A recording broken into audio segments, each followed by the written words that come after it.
नमस्कार, मैं हूं ब्रजेंद्र मिश्रा। आप देख रहे हैं news trap online. Hindi film का बहुत सुपरहिट गीत है दिल के अरमा आंसुओं में बह गए। ये आपने सुना होगा।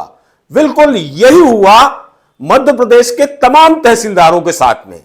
इन्हें आखिरकार अपनी हड़ताल खत्म करना पड़ी और काम पर वापस लौटना पड़ा। कहते हैं ना, दिल की ख्वाहिश दिल में रह गई, दिल की तमन्ना दिल में रह गई। और एक और बात, जिगर का दर्द कभी ऊपर से मालूम होता है?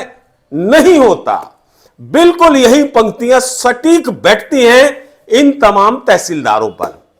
तहसीलदार लगातार बेमुद्दत हड़ताल पर थे, करीब 16-17 दिन, और उनकी चाहत सिर्फ यही थी, खासकर उन तहसीलदारों की जिन्हें गैर न्यायिक काम के लिए रखा गया था।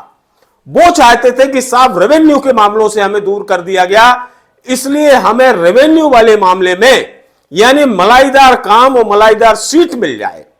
इसी को लेकर दिल में उनकी चाहत थी और इसी को लेकर उनकी लड़ाई भी चल रही थी। और अंततः भोपाल में प्रमुख सचिव राजस्व विवेक पोरवाल के साथ इन हड़ताली तहसीलदारों की वार्तालाप हुई, बातचीत हुई। और इसके बाद मध्य प्रदेश शासन ने एक सर्कुलर जारी किया, जिसके बाद यह हड़ताल खत्म कर काम पर वापस लौट आए। अब आप देखिए, मध्य प्रदेश शासन ने क्या इनकी सारी डिमांड मान ली? नहीं, बिल्कुल नहीं। उस सर्कुलर में सीधा सीधा स्पष्ट किया गया है कि न्यायिक और गैर न्यायिक अधिकारी के स्थान पर राजस्व न्यायालयों के संचालन हेतु राजस्व अधिकारी कहा जाएगा किन्हें? तहसीलदारों को। और जो गैर न्यायिक वाले श्रेणी में हैं उन्हें कार्यपालक दंडाधिकारी कहा जाएगा। यह बात कही मध्य प्रदेश शासन ने, मध्य प्रदेश शासन के प्रमुख सचिव राजस्व विवेक पोरवाल ने। यह सर्कुलर में कहा गया है। मतलब आप समझ गए होंगे कि ये जो गैर न्यायिक वाले हैं इन्हें कार्यपालक दंडाधिकारी कहा जाएगा। यह पहली शर्त उस सर्कुलर में लिखी गई। दूसरा यह कहा गया कि राजस्व अधिकारियों की जो वाहन की व्यवस्था है, यह उपलब्ध वाहनों के अनुसार जिले के कलेक्टर सुनिश्चित करेंगे। मतलब आप जानते हैं कि हर तहसील में, चाहे शहरी हो चाहे ग्रामीण हो, 2 या 3 वाहन, एक वाहन तहसीलदार के पास, एक वाहन नायब तहसीलदार के पास रहता है। पूल में वाहन चलते हैं। तो पूल वाले वाहन जो राजस्व न्यायालय में बैठेंगे तहसीलदार यानी राजस्व अधिकारी, वो सुबह 10 से 6 तक बैठेंगे। तब तक उनका वाहन खाली रहेगा और हो सकता है कि उसी वाहन को इन गैर न्यायिक काम वाले अधिकारियों को, जिन्हें कार्यपालक दंडाधिकारी की श्रेणी दी गई है, इन्हें शक्तियां दी गई हैं, इन्हें वो पूल वाला वाहन दे दिया जाए कि साहब उतनी देर में आप अपना काम निपटा लो। अब जैसी भी व्यवस्था हो, लेकिन हमारा मानना तो कुछ इसी तरह की व्यवस्था का है। और यह जवाबदारी दी गई है जिले के कलेक्टर को कि वो जो उपलब्ध वाहन है उसी के अनुसार आवंटन सुनिश्चित कर सकेंगे। तीसरी चीज है कि संभागीय मुख्यालय में 14 और जिला मुख्यालय में 8 राजस्व अधिकारी की व्यवस्थाओं और न्यायिक कार्य हेतु किए जाने के संबंध में मध्य प्रदेश शासन ने स्पष्ट किया है कि यह व्यवस्था मानक तौर पर की गई है। यानी जो स्थानीय परिस्थिति होंगी उनके अनुसार, भौगोलिक परिस्थिति, स्थानीय हालात, इनके अनुसार जिला कलेक्टर निर्णय ले सकेंगे।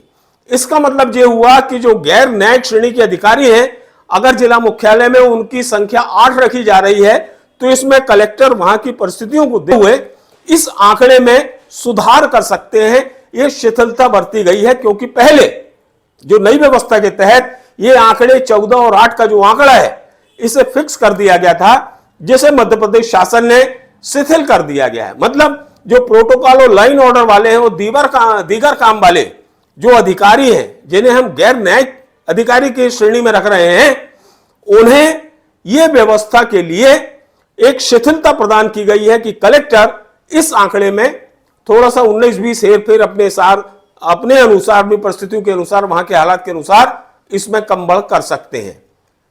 अगला जो सर्कुलर में कहा गया है उसमें यह है, डाई स्नान की कार्यवाही विधिक प्रावधान के अनुसार की जाएगी।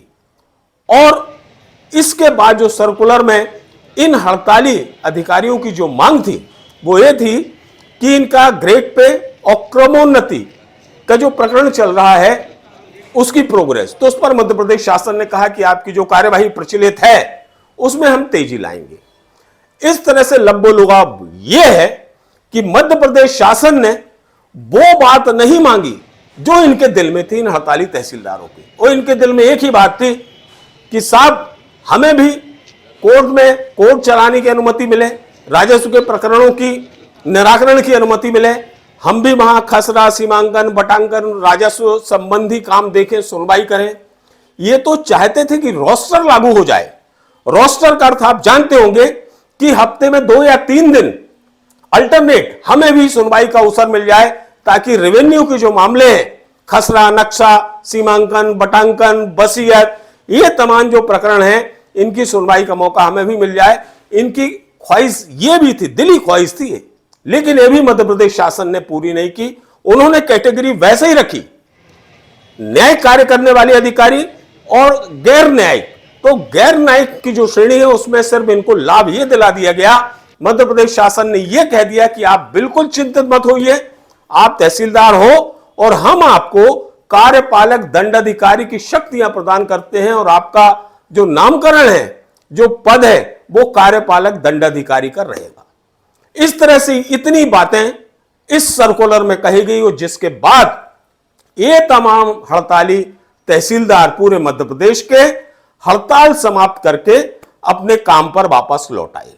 कुल मिलाकर इन्हें मलाईदार काम और मलाईदार सीट नहीं मिली, जिसके कारण इनके चेहरे मुरझाए हुए हैं। और वास्तव में जो हमने कहा ना कि दिल के अरमा आंसू में बह गए, तो दिल की जो बात थी वो दिल में ही रह गई।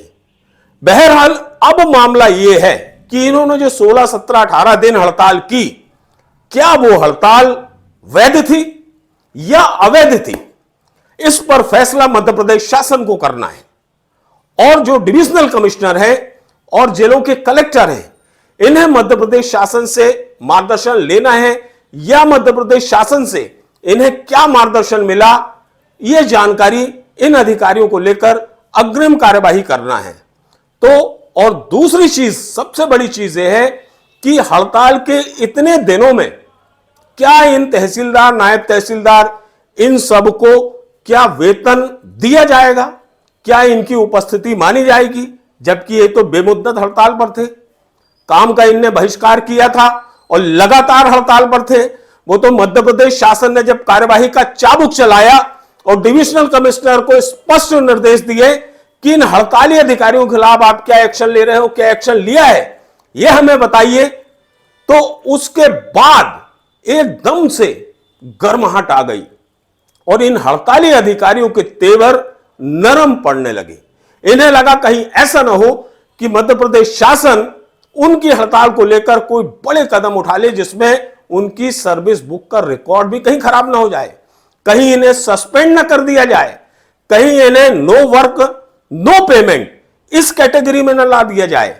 तो हो सकता है इन तमाम परिस्थितियों के चलते इन अधिकारियों के मन में बहुत कुछ विचार आया होगा और जिसके बाद इन्होंने मध्य प्रदेश शासन से बात की और बात करने के बाद ये कनिष्ठ प्रशासनिक सेवा अधिकारी जो संघ है उसके बैनर तले इनकी हड़ताल थी और उसी के बैनर तले इन्होंने प्रमुख सचिव राजस्व से बात की थी और जिसके बाद मध्य प्रदेश शासन ने अपना सर्कुलर स्पष्ट कर दिया, सामने ला दिया और जिसके बाद ये तमाम अधिकारी अपने काम पर वापस लौट आए।